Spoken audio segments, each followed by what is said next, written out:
ఇప్పుడు వచ్చేసి మనము అక్కడ కనిపిస్తుంది చూడండి, అక్కడ కోట ఉంటుంది. ఆ కోట దగ్గరకు అయితే ఎక్స్ప్లోర్ చేసేద్దాము. చలో. హాయ్ గైస్, ఇది వచ్చేసి మొత్తం టాప్ పైన అన్నమాట గోడ ఉండేది అప్పట్లో. ఇది అప్పట్లో వచ్చేసి గోడ ఇక్కడ కనిపిస్తుంది కదా, ఇదంతా నిటారుగా ఉండే గోడ అన్నమాట. మొత్తం పెద్ద గోడ. ఒకసారి చూపించేస్తే ఎలా ఉంటుందో మీకు కూడా అది అర్థమవుతుంది.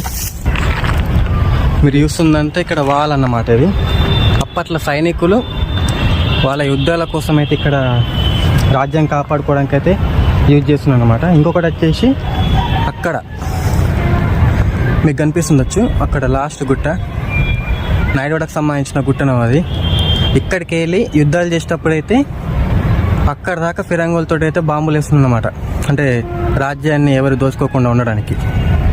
నేను చూపిస్తాను ఒకసారి చూడండి, జూమ్ చేసి చూడండి గైస్, మీకు కనిపిస్తుంది అనుకుంటా నాయుడువాడకు సంబంధించిన గుట్ట. అక్కడ కూడా పెద్ద పెద్ద ఫిరంగుల్ని నెక్స్ట్ ఎక్స్ప్లోర్ చేద్దాం ఆ వీడియో కూడా మనం. ఇదే కాకుండా ఇక్కడికి వెళ్ళి చుట్టుపక్కల గుట్టలని చూడండి, అట్లా లాస్ట్ కనిపిస్తున్నాయి మీకు.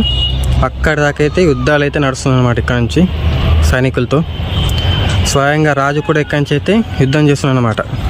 మన నిమ్మరాజు అందరికి తెలిసే ఉంటుంది కదా, నిర్మల్ నాయుడుకు సంబంధించిన కోట అన్నమాట ఇవన్నీ.